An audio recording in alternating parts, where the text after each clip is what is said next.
there, I'm team behavior expert Josh Shipp. One of the number one questions I get from parents is this: how do I set clear boundaries that I can enforce and that my kids will obey? All right, the key to setting boundaries is to involve your entire family in the process, getting everyone on the same page, literally the same page. And I call this page the family contract. Here's how you can make family contracts work for you. First off, you want to make the contract.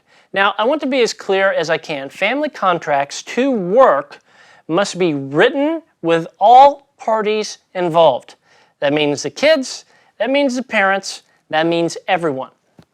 Now this contract, and there will be an example somewhere on this page you can download so you can kind of make this your own, edit it, make it your own and such.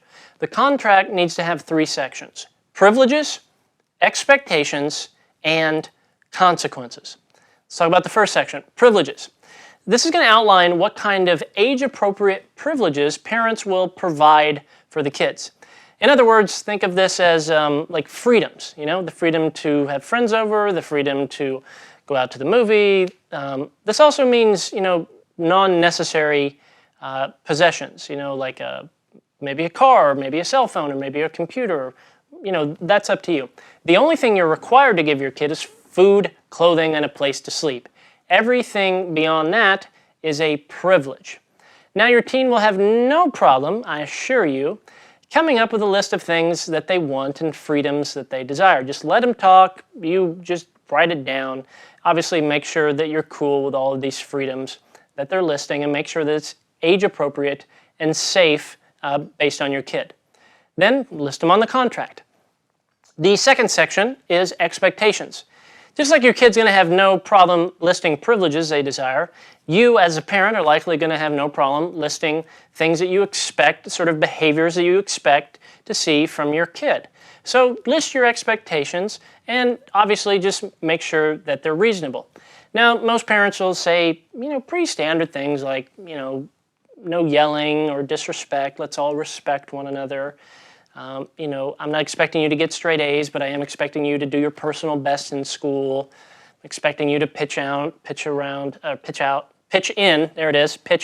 house, do some chores, these sorts of things.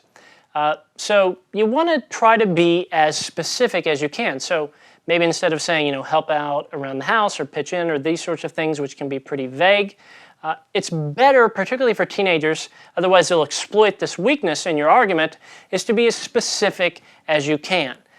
So we want, part of your job, your responsibility is going to be trash cans emptied in the house and taken out to the curb Wednesday by 10 p.m. or bathrooms cleaned Saturday by noon or whatever.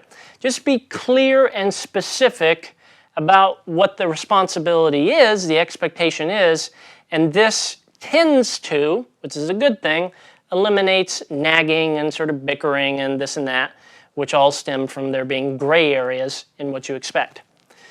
Third section, consequences. Simply state that the consequences for these expectations not being met and just lay out exactly what they are. The goal is for your son or for your daughter to realize that in advance, if I choose to do good things happen. If I choose to do something foolish, something I don't like is going to happen. The goal for the parent is to say, look, son, daughter, I'm happy to provide these privileges to you as long as you live up to these expectations. But if you violate an expectation we have of you, a privilege will be eliminated. It's just that simple. It's not emotional. It's not me being a bad guy. It's not because your mom or I don't love you or we're trying to be a jerk. It's simply, we're all adults here. We have an understanding. We have an agreement. Then, so what you're going to do is just go through and outline what the specific consequences will be when certain expectations are not met. Now make sure that the consequence sort of fits the crime, or the teen will feel like they, are like it's unfair, and that's obviously not fair. Make sure it makes sense and it's appropriate for the expectation. And when that's done, last step, have everyone sign it with their signature. You can even hang it somewhere, you can hang it up privately, put it on the fridge, whatever you want to do. The whole thing here is that As a parent, it's not for you to be the bad guy. It's, look, we've all agreed to something. This is your signature. I'm just reminding you of what we've agreed to. So I would encourage you to do this with your family, to do this with your kids, make this a fun thing. You know, they want privileges, they want freedom. And so what you're doing with this contract is you're showing them sort of the map of like, look, we want you to have these privileges, but here's how things are going to go down. Now, one quick warning real quick. There will be times when your kid is not happy with you. You know, if you have a need for your kid's like constant approval, then obviously as a parent, you're going to be pretty disappointed some of the time. You know, if they break the agreement and you take away privileges, there's a pretty good chance they're not going to like that. Just kindly, gently, simply, not sarcastically, but just kindly remind them that this is something we've all agreed to. This is something everyone signed. And this is something that we're all agreeing to live with. Now, I've seen family contracts like this radically transform even some of the most dysfunctional family environments. The bottom line here is that everyone is on the same page. And when everyone is on the same page and knows in advance, when I do this good thing, here's what happens. When I do this bad thing, here's what happens. As a parent, you've got enough going on. This doesn't put you in a situation where you underreact if you're just fed up and tired of it. Doesn't put you in a situation where you overreact if you're just sick and tired of it and really angry and frustrated, which is understandable. Everyone's on the same page.